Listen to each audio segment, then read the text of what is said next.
Hello friends, இது உங்களை பார்க்க நம்ம சமையல்.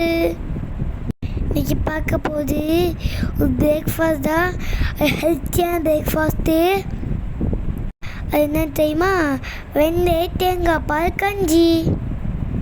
இந்த வாரத்துக்கு ஒரு நாள் சாப்பிட்டோம்னா வாரத்தில் உடம்ப குளிர்ச்சி வச்சுருக்கோம். இப்போ இருக்க சம்மர் சீசனுக்கு தான் பெஸ்ட்டு ஃபுட்டு. இந்த மாதிரி ஃபுட்டை சண்டே எடுத்துருக்கிறது பெஸ்ட்டு. ஏன்னா அன்றைக்கி தான் நம்ம நான்வெஜ் சாப்பிடுவோம். ஹெவியாக லஞ்சு சாப்பிடும்போது மார்னிங் பிரேக்ஃபாஸ்ட் லைட்டாக இருக்கணும். அது இட்லி தான் இருக்கணும். 200 கிராம் அரிசி 2 உலக்கு எடுத்துருக்கேன். இதை பானை வச்சு வேக வச்சு எடுப்போம். அதுக்கு முன்னாடி அரிசி நல்லா போட்டு கழுவிக்கணும். கழுவி வச்ச அரிசி தான் இது.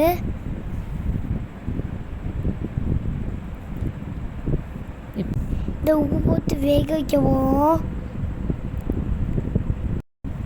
கொஞ்சம் சோறு வேகட்டும். சோறு நல்லா வெந்துச்சு. இப்போ வதச்சிடலாம். எடுத்து வச்சுருக்க தேங்காயை அரைச்சி வைக்கவும். 50 வெந்தயத்தையும் 10 பூண்டையும் குக்கரை வச்சு வேக வைக்கவும். இல்லை ஒரு விசில் விட்டா போதும். இந்த அரைச்ச தேங்காயை சேர்க்கவும்.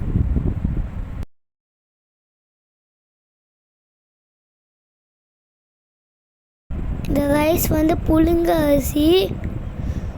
உங்கள் வீட்டில் நீங்கள் என்ன அரிசி பயன்படுத்திங்களோ அதே அரிசி. வெந்தயம் போட்டு குக்கரில் வேக வச்சு இறக்கிருக்கோம். இப்போ அரைச்சி வச்சு அரைமுறி தேங்காவை சேர்க்குறோம். சேர்த்து தண்ணி ஊற்றி கிளறி இன்னும் பானையில் ஊற்றிடலாம். இப்போ இதை ஒரு 5 நிமிஷம் கொதிக்க விடலாம். இந்த தேங்காய் பால் கஞ்சி ரெடி ஆயிடுச்சு. இதுக்கு காமிஷனுக்கு எள்ளு துவையை வைக்க போகிறோம். அதுக்கு காஞ்ச மிளகாவும் தேங்காயும் எடுத்து வச்சுப்போம்.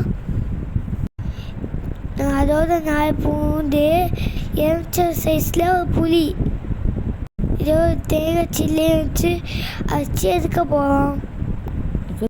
சரி ஆயிடுச்சு. Thank you for your support.